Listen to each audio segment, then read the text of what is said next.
Don't forget to like and subscribe. It's countryman again. Just I lick you with some wisdom, and I lick you with some knowledge. You gotta take inside your brain. It says, son, I've learned a lot out of reading people's faces. No matter how them are going, like them original, them fake.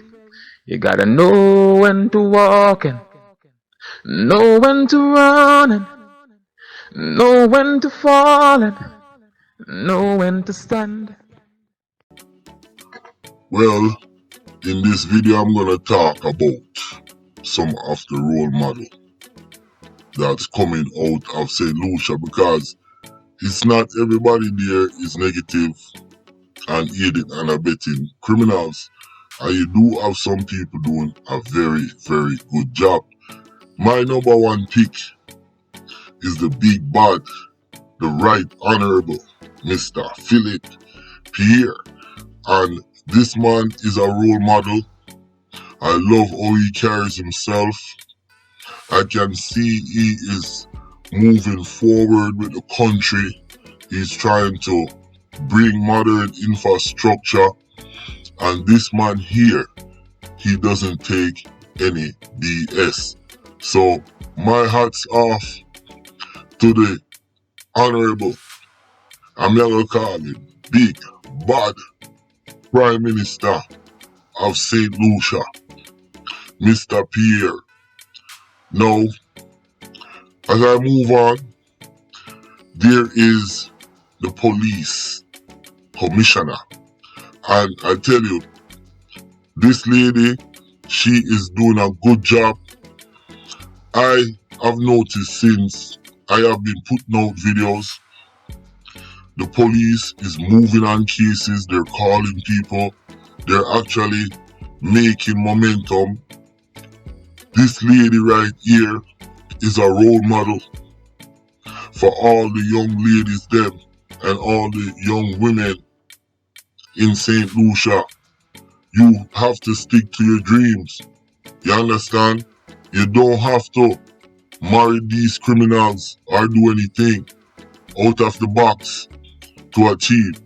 Look at Miss Polios. She is a big time inspiration and a big time role model. The Right Honorable Madam Commissioner Miss Polios. Now I move on to the next person, and this man here, Mr. Rick Wayne, he is with no doubt in a class by himself. He is a role model. I was doing some research on Mr. Rick Wayne and I am laughing, but it's not funny. Mr. Rick Wayne, his bodybuilding career is epic. You understand? This man has done a lot for the country of St. Lucia, and he speaks the truth. He's pragmatic and he has critical thinking, which is needed in a place like St. Lucia. My hats off to the Right Honorable, big time journalist, big time minister, big time bodybuilder, Mr. Rick Wayne. Now, last but not least, this is Mr. Banan. And I must be honest, a lot of people come to me and say, listen, countryman, you not talk about Banan, you not banana this. Listen, I love this man, Mr. Banan. He gives back to the community, spends his money, build up playground, help the youths them, help the country of St. Lucia. You understand? This man is a loving family man. I don't see any problem with Mr. Banan. I know people are gonna say, yo, countryman turn 7, countryman turn 8. this, that, my protect. No. I am calling a spade, and I'm giving this man his props. Banan, me like Banan. And yo, my hat's off to you, Banan. Hold it down and keep on doing what you're doing. You understand?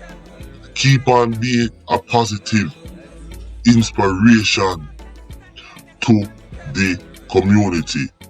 My hat's off to Mr. Banan. Now, recap. We talk about the Prime Minister. We talk about Madam Commissioner. We talk about Mr. Rick Wayne. And we talk about Banan.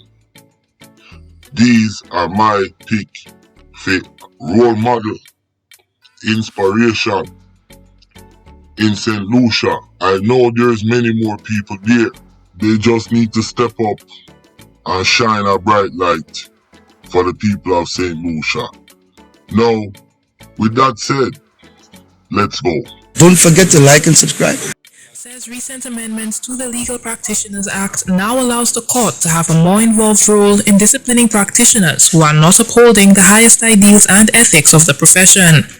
Whilst the Bar Association does not have any disciplinary powers, he says those powers lie in the disciplinary allows the court now to have a more involved role in disciplining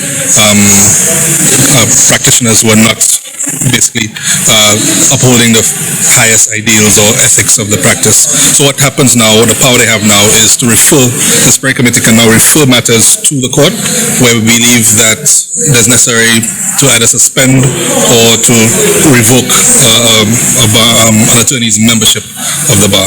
He details the penalties to be borne to attorneys who do not adhere to the rules. Right now, the disciplinary committee, for example, can award certain levels of compensation. They can issue reprimands, but in terms of suspension or termination or disbarment, they don't have that power. So now the court is going to take up that role. They've always had the power. The court has always had that power, but there was a slight disconnect between the disciplinary committee and the court and how the process was supposed to operate. So that has been ironed out now. He urges all legal practitioners to act in a manner that is in the best interest of their clients. If you are upholding the idea, Don't forget to like and subscribe. That is in the best interest of their clients. if you are upholding the ideals and the ethics of the practice, there'll be no issues in terms of acting in manners that are contrary to the interests of your clients, because it requires that at all times you act in the best interest of your clients.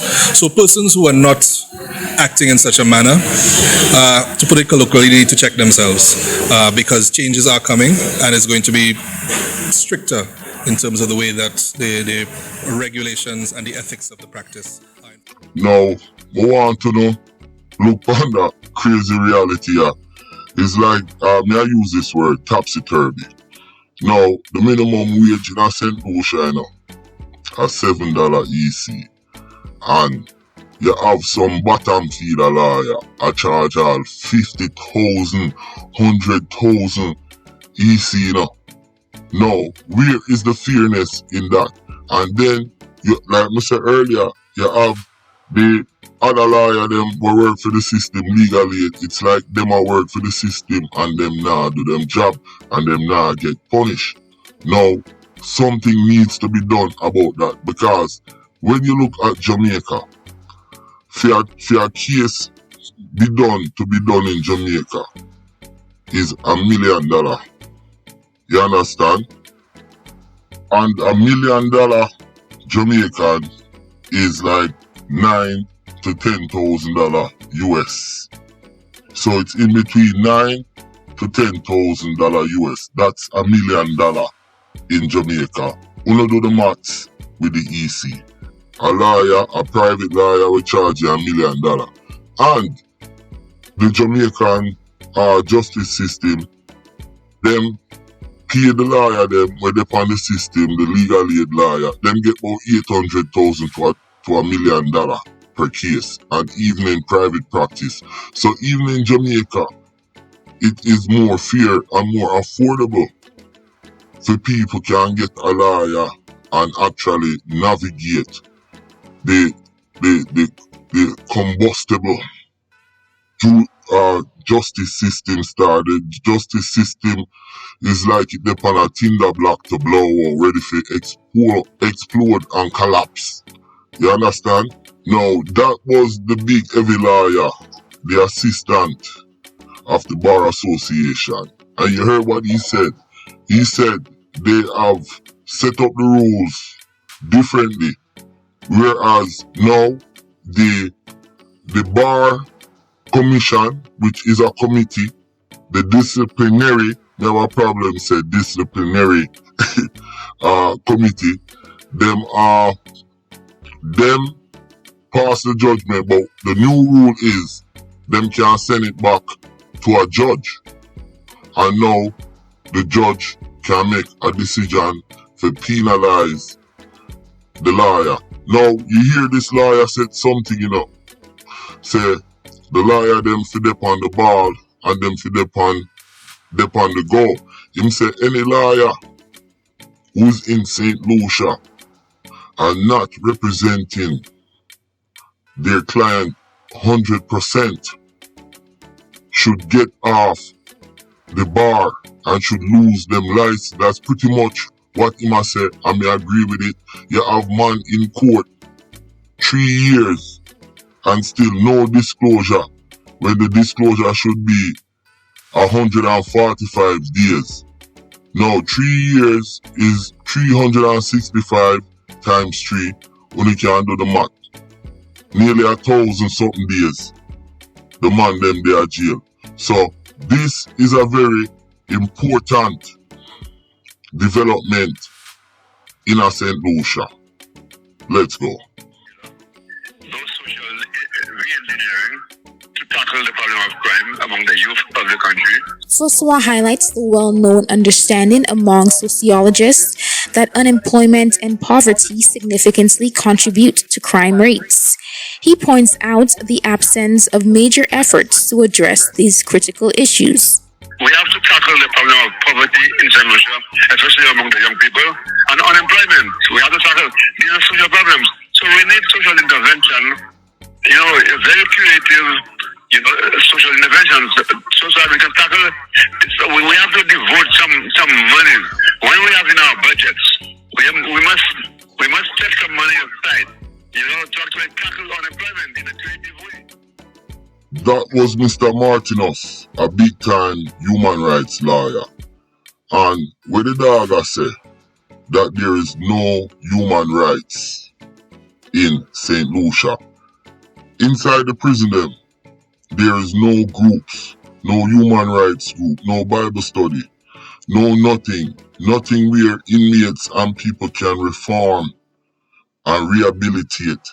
No course of justice for the injustice that's going on in St. Lucia. Also, you hear what him say, the government, I make me stress this one more time, the government, they do not set aside any money in their budget for any form of human rights, any form of program, any form of investment into the youths them. Now that's a big disgrace. And I hope government can fix that as we move forward. Mr. Wade, you asked a question, where do the criminals go after prison? You want me to tell you where they go? They go to your nearest politician and work for the politician them, being hitmen and all sort of thing, all sort of nefarious characters. Plastic Face, remember me do the video for Son and JJ, how the thing go down, say them, they bring the chain come gear, and then you rat out the man them. Well, look on that video here. And that video here, a Dexter. the Grand Ravine Dennery community early Friday morning, leaving residents shaken to their core. Normally, they never ready to say have incidents in the community, so the community is always something like quiet. The thing just get read up in the place and we can't stop it. The minister have to put things in place. The stillness of Grand Ravine Dennery was broken around 2:30 a.m. Friday, June 14th, when gunfire erupted, leaving 41-year-old Destor Samuel, alias Dexter, dead on the cold asphalt road. This is why Dexter meet his demise. Now, the man them rob son and kill him and JJ. You understand? After the man them get wet, them did take away JJ big chain and take the big chain to Two-Face, plastic face, Two-Face 6, and him rat out the man them. You understand? And make the man them know, say listen, and them boy I do the works and then bring the chain. Come give me. Now, Dexter, he was the driver and him drive the man them to go kill JJ and son. You understand? That's why he meet him demise. And a plastic face rat them out. Me just a show no how St. Lucia operate and how the dynamics is with them man ya star. Yo, me a laugh, but in a bumbo clot funny at all. See what I'm saying? Plastic give them up to the man them we get rob and think and kill, and then the man them see them and take them revenge. So that's why Dexter meet him demise. Me a go now recap. See? Them set up son and JJ.